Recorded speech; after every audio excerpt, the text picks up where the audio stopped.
Hello, everyone. First, we did a self-check and we saw how we can be able to develop ourselves during this pandemic.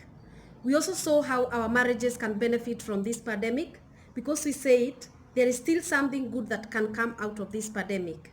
Now, today, we are going to address the issue of our children. We are going to address the issue of our teenagers and the benefit that they can get out of this pandemic and something good that can still come out of their lives even during this pandemic. Remember, we said in every adversity, there is a treasure to be discovered and there is a lesson to be learned.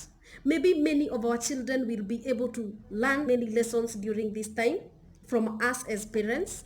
And maybe we are going to be able to discover many treasures hidden in our children's lives during this time.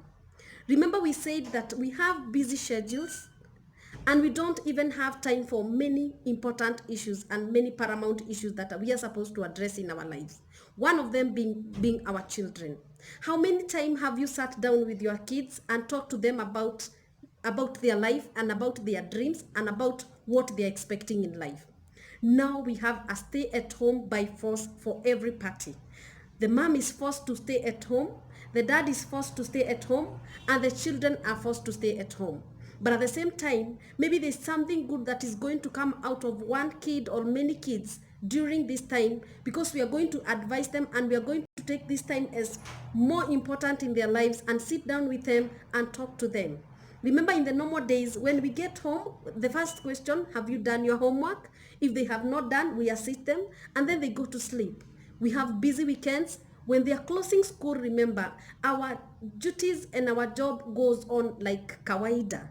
It is not that because the kids have closed school, we have also closed. So this time that we are experiencing during this time, it is not normal. You can't find the dad, the mom, and even the children at home very early, maybe for those who are still going to work. It is not normal. But at the same time, there is a treasure that can be discovered during this time in our children's lives. There is lessons that we can be able to learn in our children's lives, and there are also lessons that they can be able to learn during this time. First being, for our small children, remember they have dreams. There is expectations they are expecting in life. There is what they want to become in life. And maybe they don't have this time to share with us all these things.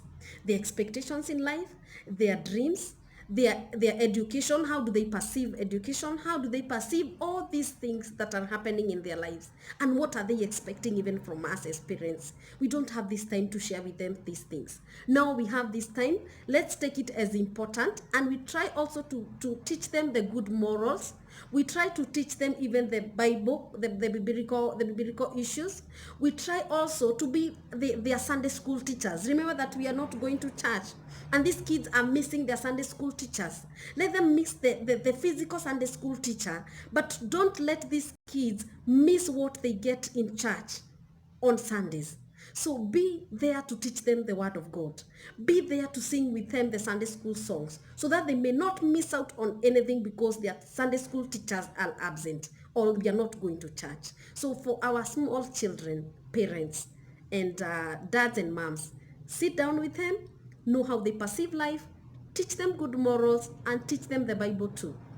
For the teenagers, remember that most of them are in puberty, or maybe they're approaching puberty. We also have our youth at home. Let's see that they have many issues that are never addressed. They have so many unaddressed issues, and now we are home with them. We can be able to address these unaddressed issues. Remember, they are being taught many things from many sources. They get many information from many sources. Nowadays, we are not able as parents to control social media. We are not able to control what they watch. We are not able to control what they hear when they go to school when we are not there. And life does not allow a vacuum. So when we are not there for them and when we are not having time for them, they also get information from other sources. And this is the time that we can be able to know what have they gotten from these sources. On the issue of sexual education, we are the best teachers to our children. A parent is the best teacher to the children. So let's take this time to hear from them. How do they perceive these things about sex? How do they perceive these things about sexual relationships? And there are so many these sexual relationships, and they are being taught these things by their friends. They are learning these things even from social media. But this time we can be able to sit down with them. Some of them don't know if there is anything wrong with lesbianism. Some of them, they don't even know if there is anything wrong with masturbation. But during this time, we can sit down with them and know how they perceive these types of sexual relationship, and teach them accordingly and advise them accordingly about these things.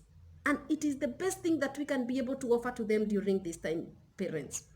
Also, even for the changes that they are expecting in lives. Remember that we are already ahead of them, and we already experienced more than them, so we can be able to prepare them, inform them, address these issues of the changes they are expecting in life, the young girls and the young boys, mothers. We address our young girls. We talk to them about all these menstrual periods. We talk about them, about the cleanliness that they need to have. We talk about them, the changes that they are going to experience. I know we understand, mothers, the changes that we experience as ladies, and even for the boys, the changes that they experience as boys. We have a father and a son talk. We have a mother and a daughter talk during this time, and we'll be able to spend this time well with them and ensure that there is still something good that can come out of this time. How do you know whether you're going to change the life of your kid? Maybe he or she never knew that having a homosexuality relationship is bad. Maybe some of them didn't know that lesbianism is bad. They're seeing this thing happening in their high schools. They're seeing this thing happening in their boarding schools, but they have never heard of anything about this sexual relationship from you as a parent. Remember, these kids can trust you so well. They can trust the information that you give them so well. So give them good and right information. Give them good guidance during this time. Teach them morals, the good morals, and also the word of God during this time. We are hungering for this fellowship. We are hungering for this church thing, and we can be able to use this time, parents, to share the word of God together as a family, to ensure that